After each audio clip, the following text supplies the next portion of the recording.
April 27, 1945. The man who once ruled Italy with absolute power now hides in a German uniform, desperate to escape a country collapsing around him. In the final 24 hours of Benito Mussolini, the dictator's empire has crumbled, his closest allies now fugitives, and partisan fighters are closing in. Most of Italy only knows his legend. Few have heard the truth about his last frantic hours. What made the architect of fascist rule so terrified, and how did it all unravel in a single day? The answer begins where his final journey starts. A convoy headed for Switzerland, and history's judgment just ahead. April 27, 1945. The man who once ruled Italy with an iron fist now hides beneath a German helmet. Northern Italy is in chaos.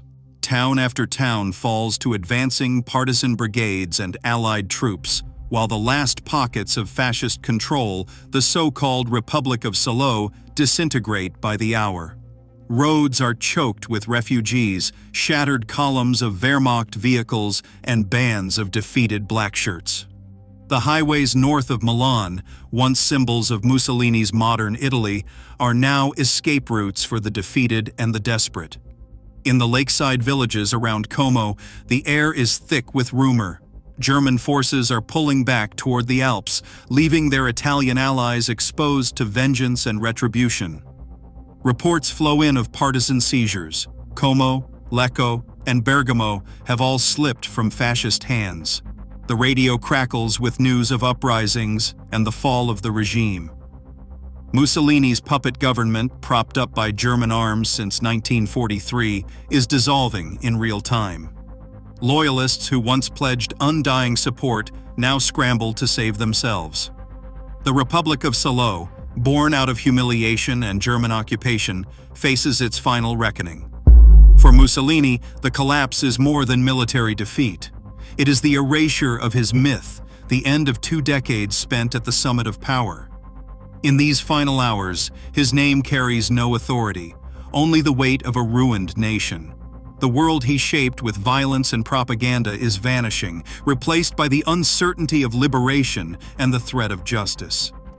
As the front lines implode and the old order falls, the dictator prepares for a final, desperate flight, no longer master of Italy, but a fugitive in his own land. A battered Fiat creeps along the narrow road tracing the western shore of Lake Como. Mussolini sits hunched in the back seat, his frame swallowed by a coarse German overcoat, a Wehrmacht helmet pulled low to shield his eyes. The morning is cold and gray, the mountains rising steeply on one side, the lake glinting on the other. A landscape that once promised escape now hemmed in by uncertainty. Every kilometer north feels like a gamble. The roads are clogged with German vehicles, retreating soldiers, and scattered civilians. Rumors swirl of partisan checkpoints ahead, of no safe passage to Switzerland. Clara Petacci rides at his side, refusing every plea to stay behind. Her presence is a silent rebuke to those who abandoned him. Mussolini, once surrounded by ministers and generals, now relies on the loyalty of one woman. She clings to his arm, her face pale but resolute. The convoy's progress is slow, halting for nervous exchanges with German officers, each stop a fresh test of Mussolini's disguise. His hands tremble as he clutches false papers, the insignia on his uniform a poor mask for the man beneath. The disguise offers little comfort. Mussolini's jaw, once set in defiance, now slackens with fatigue. His eyes dart from the passing villages to the horizon, searching for any sign of hope or betrayal. The humiliation is complete. Italy's former deuce, reduced to hiding among the defeated, dependent on the mercy of strangers and the devotion of a lover. Petacci's decision to stay is more than personal loyalty. It is a final act of shared fate. As the convoy pushes north, the border feels impossibly distant, the shadows of retribution lengthening with every turn. The road ahead promises only more danger, but neither Mussolini nor Petacci turns back. The convoy snakes along the lakeside road, a patchwork of Wehrmacht trucks, staff cars, and battered civilian vehicles pressed into service for flight. Packed inside are figures who once shaped the fate of a nation. fascist ministers, high-ranking SS officers, and their families. Children clutching suitcases, wives staring out at the gray water of Lake Como. The air inside the vehicles is thick with tension and exhaustion. Conversations are hushed, eyes darting between the road ahead and the uniforms that no longer guarantee safety. Some of the Italian officials, stripped of insignia, sit shoulder to shoulder with the very German soldiers who once issued them orders.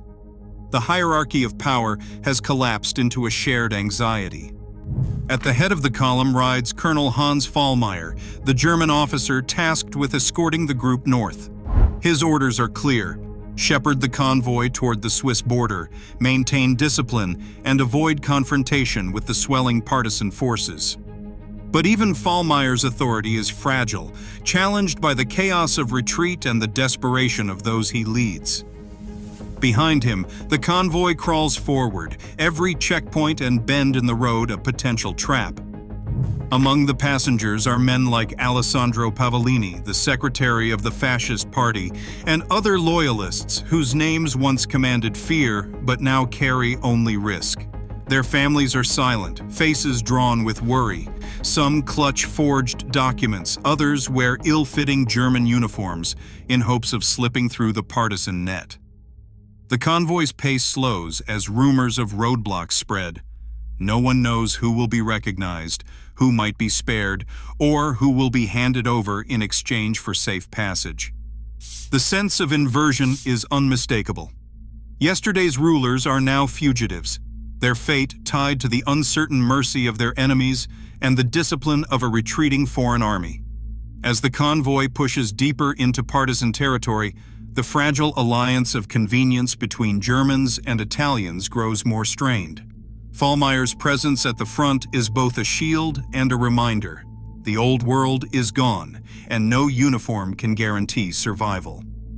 Midday on April 27th, the convoy rolls to a stop at the edge of Dongo, a small village pressed between the mountains and the northern shore of Lake Como. A barrier stretches across the narrow road, manned by young fighters in mismatched clothing, some in patched uniforms, others in civilian coats. These are members of the 52nd Garibaldi Brigade, ordinary Italians who have traded farm tools and factory shifts for rifles and red scarves. Their faces are set with determination, a mix of exhaustion and vigilance sharpened by months of clandestine struggle. The checkpoint is not elaborate, a makeshift barricade of logs and debris, a handful of men and women flagging down every vehicle. Each car and truck is ordered to halt.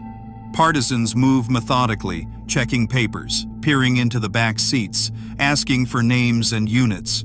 Their questions are short, their eyes searching. They know the rumors. Fascist leaders are fleeing north, possibly disguised among the German columns. The air is tense, every gesture weighed for signs of deception. The convoy's passengers shift uneasily. Some Germans answer in clipped tones, others avoid eye contact. The Italians in the group, stripped of insignia or dressed in ill-fitting Wehrmacht coats, fumble with forged documents. The partisans notice trembling hands, accents that slip, faces that seem out of place. One young woman in the brigade whispers to a comrade about a familiar jawline, a glance too nervous for a common soldier. The inspection drags on, each minute stretching the nerves of both captors and captives. For the partisans, this is more than a routine search. The stakes are personal. Some lost family to fascist violence, others have spent years in hiding. Their vigilance is born of hard experience, their discipline a product of months fighting for a future beyond dictatorship. The checkpoint at Dongo is a crossroads, a test of resolve and memory, where the fate of fugitives and the hopes of a liberated Italy hang in the balance. A hush falls over the convoy as the partisans close in. Weapons are raised, voices sharp and urgent. The checkpoint at Dongo, so ordinary at first glance, becomes the stage for a reversal of fortune. Among the resistance fighters stands Urbano Lazzaro, known as Bill, whose sharp eyes scan the German uniforms and nervous faces. The inspection grows tense. One car, a battered Fiat, draws particular attention. Lazzaro motions for the passengers to step out. A man in a Wehrmacht coat hesitates, his jaw slack, helmet pulled low. Something about his posture, the shape of his face, catches Lazzaro's eye. He calls for a closer look.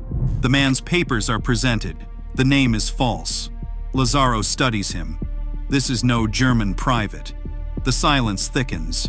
A murmur ripples through the partisans as recognition dawns. The mask slips.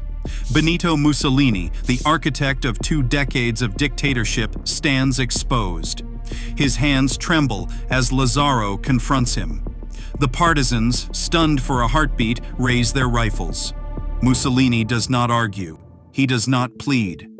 The moment is suspended between disbelief and a surge of long-held anger. The transformation is total.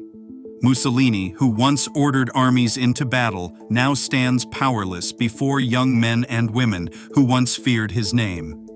Lazzaro gives the order: arrest him.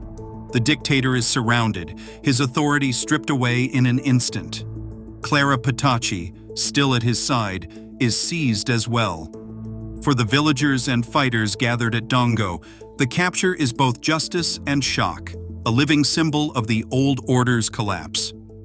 Mussolini is led away under guard, no longer Il Duce, but a prisoner awaiting judgment. The air is electric with disbelief and vindication. The era of fascist rule ends not with a speech or a battle, but with a silent surrender on a village road, witnessed by those who had suffered most under his regime.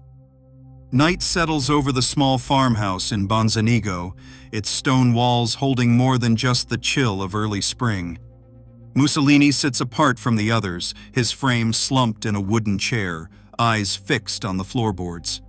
The silence is punctuated only by the distant shuffle of partisan boots and the occasional nervous cough from the guards outside his door. Giuseppe Frangi, known to his comrades as Biondino, stands watch, recalling years later the strange quiet that filled the room. Mussolini, who once filled piazzas with thunderous speeches, now speaks in a low, unsteady voice, if at all. He asks after his children, Edda, Romano, Vittorio, wondering aloud if they are safe. The words hang between resignation and longing, a father's worry slipping through the armor of a fallen leader. At times he mutters about betrayal, about the fate of Hitler, whose own end seems near. There is no bravado, only a dull sense of abandonment. When offered food, he refuses. Water sits untouched on the table. The man who once dictated the rhythm of a nation now waits for others to decide his fate. Clara Petacci, never far from his side, presses his hand and whispers comfort. Her presence is both solace and sorrow, her tears falling quietly in the lamplight. Guards hear her pleading, sometimes with the partisans, sometimes with Mussolini himself, as if words could shield them from the dawn. Mussolini remains mostly silent, lost in thought, his features drawn and pale. Occasionally he asks for paper and pen, requests that are gently denied by the guards. His mind turns inward, wrestling with the collapse of everything he built. Outside, the partisans debate, their voices hushed but urgent. Inside, time stretches and contracts, each minute heavy with uncertainty. Mussolini's authority has evaporated, replaced by a kind of numbness. The night in Bonzanigo passes not with drama, but with the quiet unraveling of a man who once believed himself untouchable. In Milan, the leaders of the National Liberation Committee for Northern Italy gathered in a cramped room, voices tense and strained. News of Mussolini's capture had electrified the city, but with it came the burden of decision. Some argued for a public trial, a chance to expose fascist crimes before the world. Others insisted there was no time. German forces remained nearby, and rumors of a rescue attempt raced through partisan ranks. The memory of Mussolini's regime, the violence and betrayals, weighed heavily on every word. Leo Valiani, Emilio Sereni, and Sandro Pertini debated the risks. Delay could invite disaster. A trial might become a spectacle or collapse under chaos. The committee's April 25th decree had already declared fascist leaders outlaws, subject to summary justice. As the night wore on, the pressure mounted. The fear of losing their prisoner, of seeing the old order restored by force, left little room for legal niceties. In the end, the decision came down to necessity. Colonel Valerio, Walter Audicio, received the order. The fate of Italy's former dictator would be sealed not by courts, but by the resolve of those who had fought to end his rule. A narrow road in Giuliano di Mezzegra runs quiet under a pale afternoon sky. At 4:10 p.m. on April 28, 1945, Mussolini stands before an iron gate, flanked by partisans and Clara Petacci. Walter Audicio, known as Colonel Valerio, reads a brief sentence. Mussolini's hands tremble, his jaw is slack, eyes downcast. Petacci clings to him, refusing to step aside. Eyewitnesses recall the silence. No speeches, no last words. Audicio raises his machine gun. The shots ring out, echoing off the villa wall. Mussolini collapses first, his body twisting awkwardly to the ground. Petacci, struck as she lunges toward him, falls beside him. In a matter of seconds, 2 lives end, one a dictator, the other a loyal companion. The bodies lie still in the gravel, the final chapter of fascist Italy written not in ceremony, but in cold, abrupt violence. There is no crowd, only the small group of partisans and the weight of history settling over the quiet lane.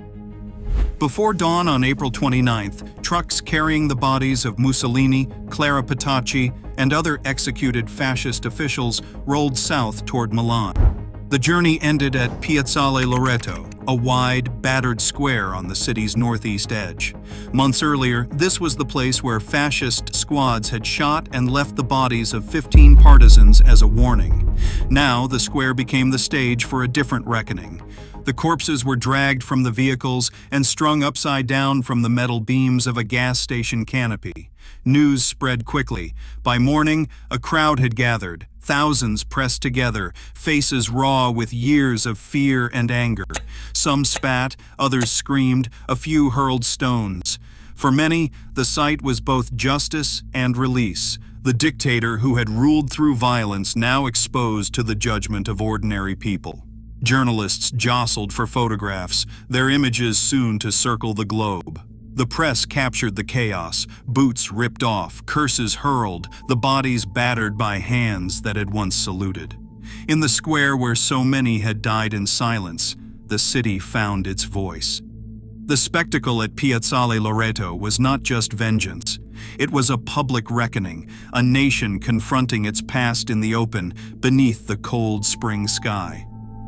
On April 28, 1945, at 4:10 p.m., Benito Mussolini was executed at Giuliano di Mezzegra, ending 2 decades of fascist rule in Italy. Archival records confirm he was captured by the 52nd Garibaldi Brigade, identified in disguise, and held overnight in Bonzanigo.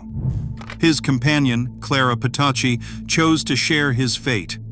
Eyewitness accounts and partisan documents detail the swift decision for execution, shaped by fears of German intervention. Yet, some details, such as the full deliberations of the partisan command, remain incomplete, with certain files still classified. Mussolini's death at Piazzale Loreto, where fascists once executed partisans, became a symbol of Italy's liberation and the definitive fall of fascism. Today, historians agree his final hours reveal the collapse of dictatorship amid public reckoning. The evidence shows Mussolini died not as a ruler, but as a fugitive, his end shaped by the very forces he once unleashed.